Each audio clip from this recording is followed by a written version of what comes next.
thanks for joining me for another episode of The Rundown with Ramon. Today, we're going to talk to Paul Bramson about the power of first impressions. He probably will say it a little different than me, but that's the essence of what we're going to unpack today.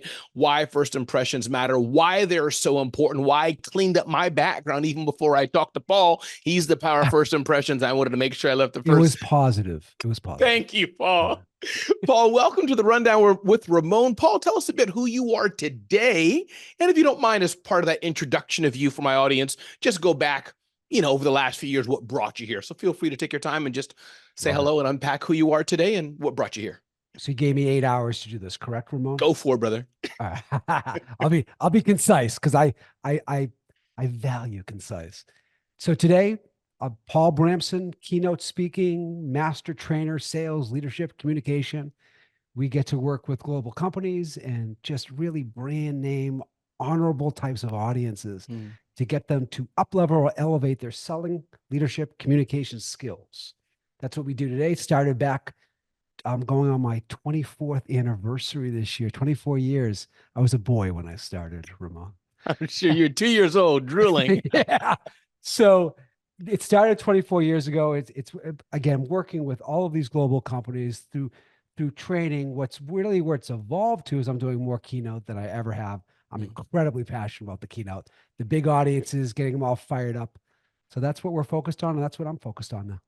I love it. Paul, just the obvious question, maybe it's not obvious, but obvious to me, before we dive into this aspect of first impressions, why do these bigger brands need you, Paul? I would think that anybody being paid 500,000, 3 million. I don't know what your clients make. They make a lot of money. You can tell them I can carry their bags for them, but why would they need you? You would think the head of a Tesla, Coke, Nike, McDonald's, I'm just mentioning big brands we all know. Sure. You would think that their executives, they've been there, done that. Don't they know this already, Paul? So this is a very astute Ramon. Love this question. Now, if you asked me 10, 15, 20 years ago, the answer is slightly different now with the newer generation coming in because the newer generation loves the development. And if they don't feel like they're getting that, they go to different places where they can get that elevation of their skill set. When you take a look, so for your question, what they're realizing is people get rusty. Fair enough. Especially, think about pre-COVID. I can't believe we're talking about COVID again. It seems so long ago, but it was a big defining moment though, right? So it's okay. It was a defining moment all of our lives. Go ahead. It was a huge, probably for you and I, for sure, and for many others. People's skills get rusty, and what they're noticing is that they need a refinement, a honing, a polishing. So if they're not getting the results that they need, typically it's a reactive decision, not always proactive. Hey, we need them to be better. We have, by the way, getting people sales conferences, leadership conferences, we're pulling them back to face-to-face. Let's elevate what they have. So the reason why they're doing is they want them, people recognize the need to be better, especially with the speed of business today. I love it. So Paul, let's dive right into it. Paul, what are some of the things, you lead the conversation. I'm pretending I'm leading it, but Paul, what are some of the things you say in a keynote, you say to people? I'm sure you've talked about this topic. What do we need to know, Paul? I'll follow you. Set the stage for us. So the big one is the connecting like a pro. This is the most popular one right now. Certainly doing leadership keynotes, sales keynotes, but the other one is the reading the room is another my favorite. Reading the room. Don't even get me started on this, Ramon. Everybody needs this. Yeah. The connecting piece has been the most popular in terms of how can we communicate in a way that makes people want to be motivated to be around you versus demotivated? How can we discern or glean how somebody is built so I can pivot to you to better resonate with you? The challenge that people run into, Ramon, is we communicate from our own, I call them underlying needs, our own styles. And unfortunately, that doesn't always resonate with people. So I get in there, by the way, I have them do an assessment before they walk in. So they already know what their underlying need is. So there's a little bit of a buzz going on. And I teach them about the characteristic of an underlying need. And I teach them how to use words and phrases to get people to open up to want to be around you. And can you give me a for example on that? I'm sure that depends. The for example can have 20 different for examples, but give me one or two things that are common-ish, like Ramon, for example. For example, so I'm actually trying to discern your underlying need. And there's 4 of them, by the way. Need to be liked, need to be safe, need to be right, need to look good. Now you're one of two I've already discerned. So I think you either need to be liked or need to look good. Okay. By the way, they're all very positive. Not one is not better than the other. I bet you value relationships. I have a side note. And I also think you value your brand. Fair or not fair? Fair enough, fair. And I'll tell you about the need to be liked, Paul. That is a big thing for me. And again, I like you said there's no judgment, but I'll just, if I may, just deviate and remind me where we were. I get sidetracked very easily. Please, let's do it. The thing about need to be liked, I'm the type of person, I guess it's, and again, you're the expert, so help me unpack what I'm trying to say. Yeah, do it. I don't mind if you hate me, especially if I know why. Doesn't bother me. Screw you. I can move on. If they get, but like, it bothers me that lady at church who's angry at me, and I heard she's angry because she felt I passed her.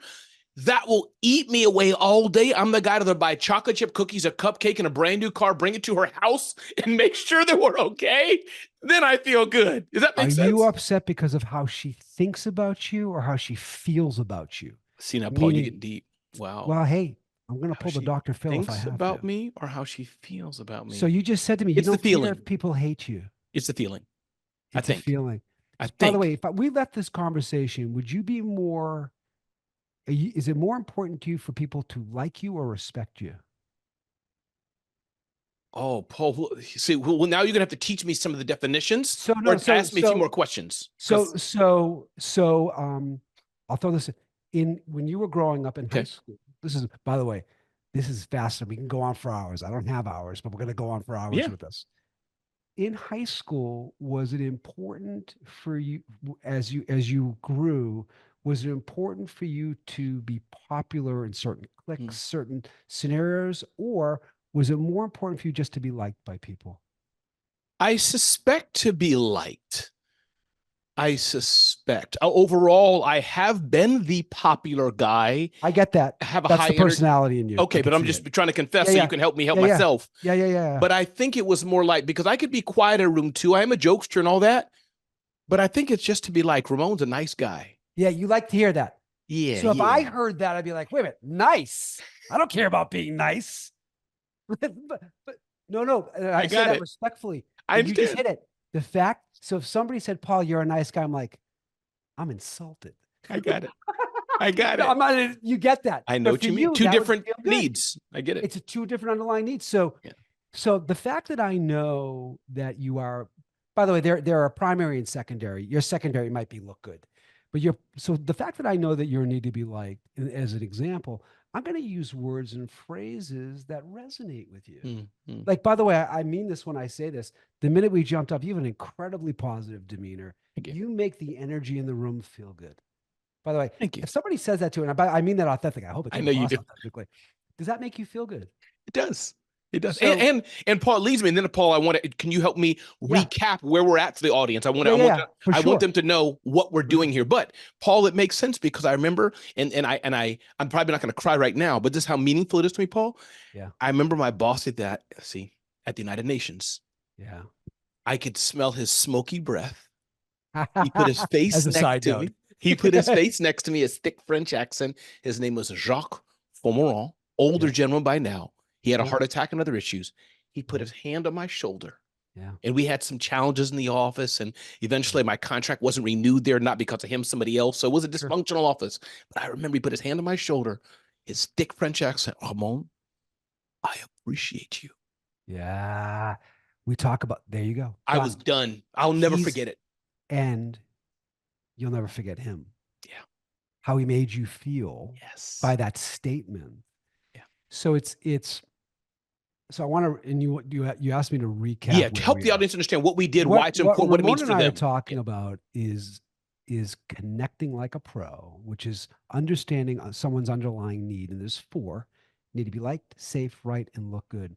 When you discern somebody's underlying need, lean it, understand it, you start to use words and phrases that they're more likely to be motivated versus be motivated. So Ramon's example about how he felt appreciated as a need to be liked, that's his primary underlying need, that you probably felt that in your gut in a good way. By the way, if he said to you, I'm disappointed in you, I bet you'd lose a lot of sleep over that. It ripped me apart. It ripped me apart. And by the way, just let's be clear, nobody loves to hear that, but it affects the underlying needs feel different. I'll give you an example. If I said to you, I'm disappointed in you, Ramon, that's going to, oh, why doesn't Paul like me? Yeah. You know what a need to look good feels? Ready? Do you know who I am? That's so disrespectful. That's how I'll look good. I appreciate. Okay, that's by the way. I need to be right. They better be able to back that baby up. Yeah, I love it. Facts and details, and a need to be safe is I'm going to need to learn more about this to see if it checks the boxes. So we're talking about professionally. How about your personal life? This transcends into both. Fascinating subject matter. I love it. I could talk about it for hours. Oh, yeah. And maybe we will. Maybe we'll just have the rundown with Ramon for 8 hours. Paul Bramson, one more time. Can you give us your website, tell you who you serve, repeat one more time who you are for those who may be just tuning in? PaulBramson.com, PaulBramson.com. Certainly on LinkedIn, Paul Bramson. I love it. That's where to find me. Get us back on track, Paul. We never were off track. Let's keep the conversation going, Paul. First impressions. What do the rundown with Ramon audience need to know? This group of small business owners, professionals, maybe they're in sales, maybe they're not, but I know you can take this where you want it. Let's go on to a step 2 or 3. Let's keep going. What else do we need to know? So I was watching The Equalizer, one of my favorite movies. Do you like, come on, Denzel? I'm watching Equalizer 1. And there's a scene at the beginning where he walks into the bar and there's the Russian contingency about he needs to have a conversation with them. And in that scene, something is triggered in him where things start to slow down before he does his... The watch starts ticking and all those things. Watch starts ticking, everything slows down. He's reading the room, by the way. So when we talk about first impressions, are you the type of person that does that when you walk into a room? But this is also part of reading the room. And are you focused on, okay, here are the people that are in front of me. What do I need to do to make a positive first impression? Am I smiling? Do I have positive energy? Am I coming across authentic? Am I somebody that knows how to have a conversation? Like, I am not loquacious. I'm not verbose. I don't talk incessantly. I'm able to engage, just like you and I can tell you're a skilled communicator, but not everyone's a skilled communicator. So if you're able to do those things with an audience, you're making a very strong first impression. Now remember, as a look good, I'm all about my impression. So I'm hyper sensitive to that. But I think you would too. Yes. I think you would too. So reading the room, and Paul, one thing I do well on that, I think I'd hope by God's grace I do it everywhere, but I think I do it well on stage. I mean, that's what you and I do for a living. So as a motivational speaker, event host, which is even different than motivational speaker, I'm in demand in that. And I'd like to think I do it very well, especially from stage. Whether I do it with my wife well or my kids, I don't know. But from stage... being paid, yes. And let me tell you something, Paul, that happened. Again, we're talking to Paul Bramson here. You can find him on LinkedIn and we're talking about first impressions. Definitely look him up. But may I tell you one thing I did, Paul, and can you reverse engineer that? What happened?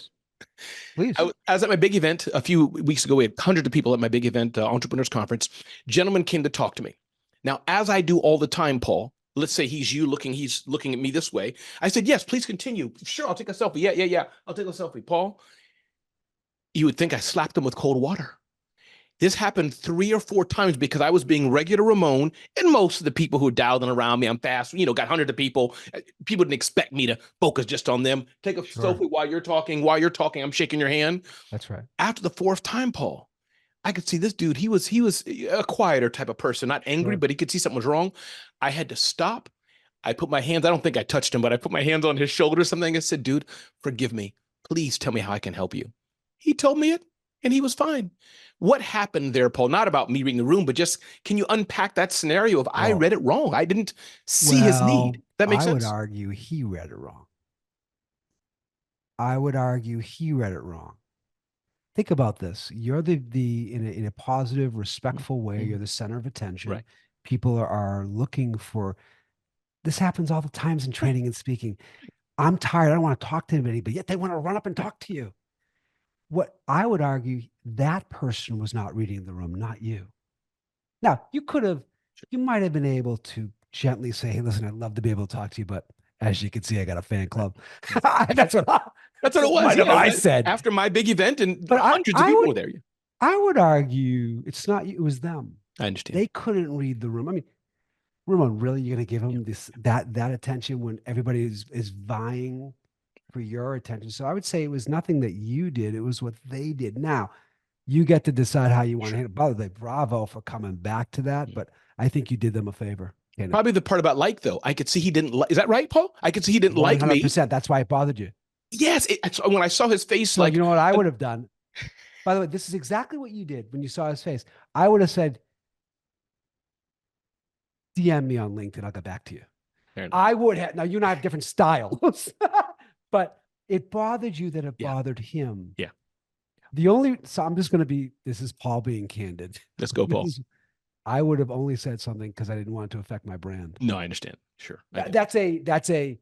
And we could have ended up on the same wavelength, you and I, but it's just how we handle it's different. Exactly right. Yeah. That's exactly right. But you have, so we can get into emotional intelligence here too. You have self-awareness where I would argue that person lacks self-awareness. Got it. I would argue. So, Paul, is this the kind of thing, as we're talking about first impressions, and I know you have a body of work that could do more than that, 2 words there, but for the sake of this discussion, we're headlining it that. Is this what we're getting into, that you do train, you work with the big and or small brands? Sure. They're good people, decent people, maybe went to college, maybe didn't, their mothers trained them right, assuming, forget the worst, but you're there to just remind them, hey, executive, you just finished the event, you got a line of 10 people, slow down. And this is the reminders for them. Is that what you're doing? Is that what we're teaching today? These are, they're reminders, they're nuggets. There's an elevation in skill sets. I mean, we work with, and healthcare providers, biotech, pharma. We're talking about super smart intellectually. What we're focused on is the emotional intelligence piece, the EQ piece, where you're giving them helpful reminders. But it's more than just helpful reminders. You have to give them wording and perspective to get people to want to change or elevate, if that makes sense. Talk about that more, Paul, that aspect of get them to want to change. And again, everybody, we're talking to Paul Bramson. Definitely, I always look small here at the little thing. It's an M and not an N. That's me. I'm kind of weird like that. Paul Bramson. Right. I love it. I love it. I can't correct you because you need to be liked. You won't like it. That actually goes through my mind. Paul, please. I was asking. What was I saying? I was asking a. How do you get people to want to change? Oh, so before you do that, I want to say here goes back to the one to like. Do you know why I have RUH-MOAN? I didn't like people in the middle of the interview. If I'm being interviewed. So Raymond, where can we find you at? I'm just saying my name, Paul. RamonRay.com. The horror. You will never correct them. Face. You won't correct them though. I didn't. No, you're right. I didn't. Overtly. I don't. But that's why I put that in there. So it's amazing, Paul, how you're reading how we're different styles. And people said, Ramon, why don't you correct them? No, we'll continue on, Paul. Well, this is fascinating. That's exactly why you don't. Yes. So I went to your LinkedIn. I went to your website. I noticed you purposely. I would have said Raymond, candidly. Most people do. Without the Ramon. That's why I asked you in the very beginning. You did.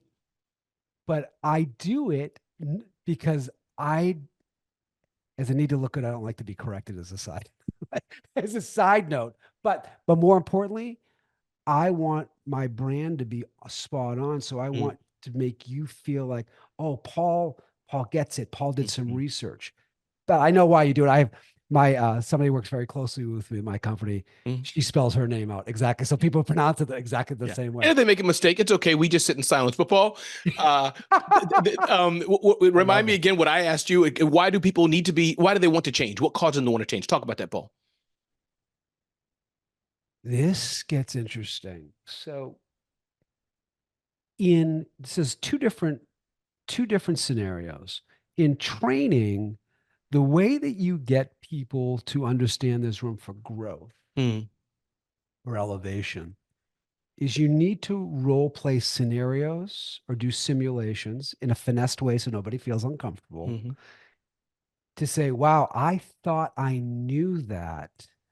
As I just went through that or watched Paul and company do that, I don't do it like that. By the way, in trainings, if you don't do that, some people are like, oh, I already do that. No, you don't. You have to show that there's room for growth. In the keynotes, that's why I haven't do the underlying needs assessment. That's why I will do, what makes the keynote special is I will engage the audience very quickly. not to make them feel uncomfortable, but I also find out I'll do role play scenarios and or play out to show, hey, if you feel like this is what could be happening, what should be happening, gets their minds to open. It's a great question. But not everybody. I will say the younger generation, this Gen Z, they love it. I love this. It's more for the millennials and Gen Xers and boomers that are out there now that have been doing it a while, that have been successful in their own way. You have to really get into their mindset to show them there's room for growth. So the younger generation, they're already there. Yeah. It's doing those scenarios, those simulations, and talking them through it. And like you do with your energy level, which is phenomenal. Actually, before I got on this call, I actually said to myself, this is the energy level I'm going to love. By the way, and I appreciate that. Not everybody has that. You have to bring that, as you know, as a speaker, you bring that energy, that passion, that enthusiasm, that conviction that gets people to open up. I love it. Listen, everybody, we're talking to Paul Bramson.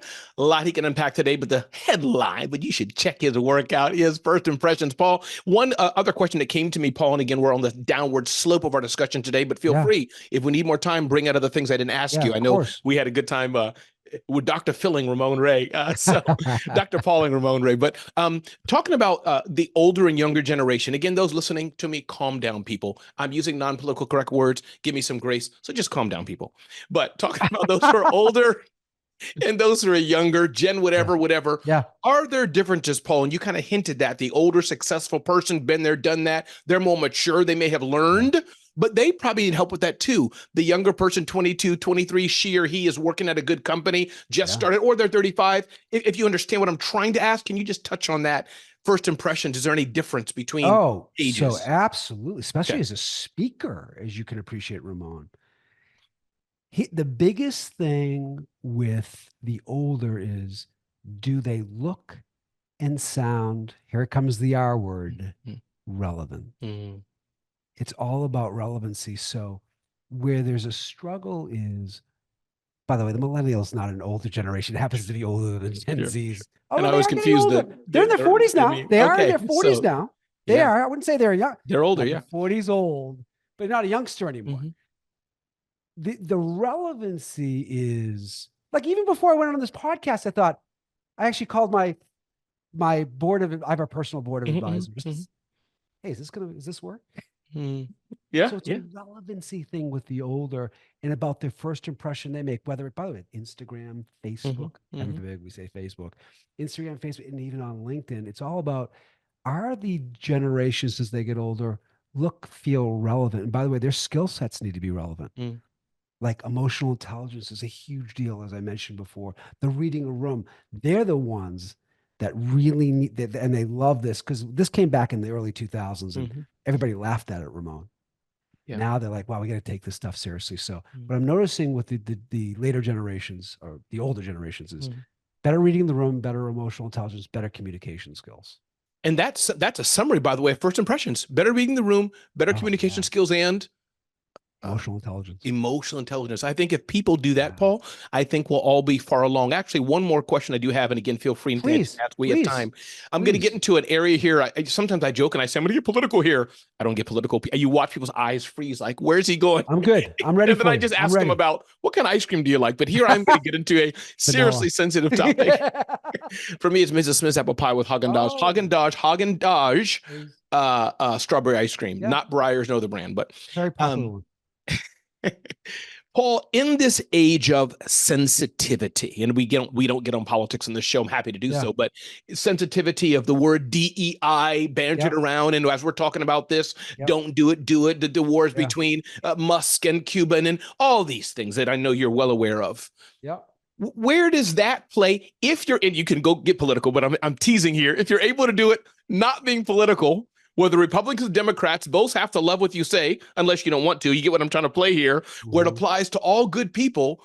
What's the role of first impressions of how we show up, though, with the black guy from the hood who hates this type of group because of what he's gone through, and the white boy from Kentucky or on the farm, what he grew through, the Spanish guy who came from, you feel what I'm getting at? So just had this conversation with my trainer in the gym.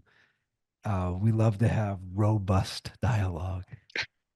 I like how you worded that. We'll stay in the gym. And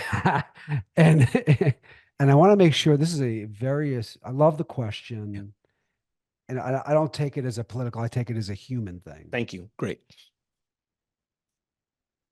Oof. Okay. So a couple of things here that I'd like the audience to think about. First of all, you need to show up authentic. Mm-hmm. Let's start there. That means show up who you are. Mm-hmm. By the way, if you stand for something or Mm-hmm. you have a certain platform, understand that it's really important to just be healthy. Mm-hmm. What does that mean? That means listen to people, become empathetic. You don't have to agree. And by the way, let them know if you disagree in any conversation. This is not disagreeing it's disagreeing about the idea and not the person, that feeling like you're attacking the person. So to me, when the conversation, the communication is happening, you have to deem whether it's going to be appropriate. Healthy and appropriate. And what that means is to have that dialogue to say, listen, you have an interesting thought process. I see it differently. Are you open to different or just hearing different? Do you see what I just said? Because there is subject matter, Ramon, which we're not going to get into. That's right. That you can't even broach without people getting highly emotional. By the way, this also gets into emotional intelligence. People don't understand how to regulate. They don't understand how to regulate. And that can turn people off, and it can really cause a really bad problem, especially in the business world, because the boundaries are tighter. So hopefully I'm answering your question. You are. I want, just understand that, not you, just to the group. Please understand that I have not walked in your shoes. You have not walked in my shoes. And I think that's an important aspect to, even if there's a disagreement or you see things slightly differently, that just being empathetic and respectful to the different and the delivery of how you differ. It's that delivery of tone. By the way, because you're in need, this is all also the underlying needs come into play. Like knowing the way you're built, I'm going to have I would try to have a gentle delivery with everyone, certainly with an underlying need. I'll step back from that. Respectful, healthy, and you need to do a temperature check on that conversation. Meaning, hey, by chance, Ramon, if I have a differing opinion, what's the best way to do that with you? And I'm going to say two scenarios. Respond to this, Paul. I'm going to say two scenarios. Yeah. Don't even get me started. Don't even get me started. Those green people always are like this. Don't even get me started. Listen. What's your answer, Paul? And stay in character. What's your answer back? I'm going to do it again, Paul. Ramon, can I talk about why bricks are great? Oh, let's go sports. Let's go sports. Okay. Are you a sports guy? No, but I can pretend I am. Go ahead. Oh, I don't have. What's your thing? Give me up. Let's continue. I'm going to roll with you. Just bring it up. You're in New York. I'm a Red Sox guy, baseball. You might be a Yankees guy.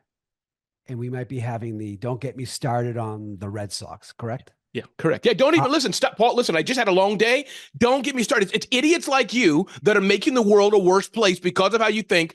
But go ahead. What do you want to say? Okay, so to the audience, all I heard is a need to look good. It's idiots like you. Yeah. That's what which, by the way, would get, I know you didn't, I know that we're playing this out. I just wanted to go to the 10th degree intentionally. That would be I would strongly suggest that you think, not you, the audience. I got you. Let's think before we speak about, wow, I can tell that you're really passionate about this, Ramon. And just. Yeah, but not when you're in the heat of things, by the way, throw alcohol out. I mean, I always say in business, it should be easier because our boundaries are tighter. That's a good point. We got the dollar, we got the weekly check coming in. There's a risk factor. Socially, there's less risk. Yeah. But still risk. Okay, let me get What happens is, I'm sorry, go ahead. No, go ahead. Good. To your point, if somebody comes at you like that, I'm going to ask, this is me included, by the way. I would ask you to reflect on what would be a normal reaction for you, and do you need to regulate? I mean, this has to be simultaneous, very quick. with something like that, I would probably laugh it off and say, I can tell you're passionate. Mm. I did hear the I word. I'm sure you didn't mean Mhm. that. Yes. Let me throw one scenario more Yeah, at you, Paul. And no, again, I was probably too exaggerated. That wasn't fair to no, you. Let me give you it happens. no It meaning for this. happens. Okay, but let me give one more scenario. We're talking about Yeah, sports, Red Sox, Yankees, yeah. etc. And listen, I'd love to hear your opinion. I think that the Red Sox, it's not a great team based on my experience. I Yeah. grew up with them, and every time Yeah. we take the train, in fact, every time we took the train derailed because the Red Sox were on it. But Yeah. I'd love to hear what you think. What do you say to So that scenario? Did you hear how was that now, Paul? That kind of better. I okay. didn't hear the I word. Right. And what would you say now back? What would you change, if anything, based on we're talking with Paul Bramson here? First impressions, how we can talk and just be better people, I think. Paul, now what's your response to me? So the healthier Paul, so there's a fight side of me Mhm. I need to regulate. Yeah. Meaning I would say, I want to learn more about that perspective, Love Ramon. it. I want to learn a little bit more. Love it. Listen, I have a response for you, I promise. But before I do that, I want to guess. So I want to make sure that my response is more like this. This would be a healthy way to Mhm. do it. I want to guess. I want to make sure that my response to what you just said is going to resonate. So at least you'll hear me. But I don't know enough about what you said. Tell me more Oh, about I that. love that though. You said, tell me more. That already to a Yeah. person who's willing to talk, I bet now we're best friends and holding hands and going down the street talking about Red Sox and Yankees. That's a As guess. opposed to the triggered. Listen, even for the subject matter, whether it's politics, Mhm. whether what's going on in the world, Mhm. I think we just need to take a deep breath and be like, let me understand perspective. I don't have to agree with your perspective, but if we're going to have a healthy dialogue, let me understand you. Hopefully that'll allow you to understand me. But it doesn't mean we go like Mhm. this. It just means that it was healthy. I'm sure there's people in your life, I would gather, Mhm. that you can't have certain healthy dialogues about. Yes, that's right. And it's like, and by the way, at our experience level, I'm older than you are, Ramon, but and it's my Yeah. in my experience level, you look great, by the way. In my experience level, do you ever feel like I don't feel like doing this? Yeah. By the Yeah. way, Absolutely. in the underlying needs, I do talk about what underlying needs work really well with each other and what don't. And this is true whether it's business or personal. So Love this. great question you ask. I No, Paul, love this I know I more. could, We could you and go I on could, for hours on we this. could. And This when is actually interesting. It's interesting. we should have a part two. But Paul Branson, one more time, tell us who you are, websites to go to. This has been such a great conversation. I can't wait to refer you to others. I can't wait to Please. amplify you. Really, I Great. mean that I get a vibe here. You and I would do well on stage I love together. it. But get I everybody. My love name is it. Ramon Ray, by the way. This is the Rundown with Ramon. We're talking to Paul Bramson. We've talked the headline is, but I think you all are learning. I know you're learning about first impressions. But Paul, one more time, repeat who you are, who you serve before we get ready to end this episode. Paul Bramson, keynote speaker. The company also does training. We work with companies of all sizes around the world, elevating skills, sales, leadership, communication. We're all about connecting so we can elevate, so everybody can just be better, whether it's both professionally and personally. PaulBramson.com. I love it. And Ramon Ray, what do you say? I'm the kind. No, I like to be. Need to be liked. Need to be The liked. need to be liked guy. You can get to know me better at RamonRay.com or zoneofgenius.com. This is the Rundown with Ramon.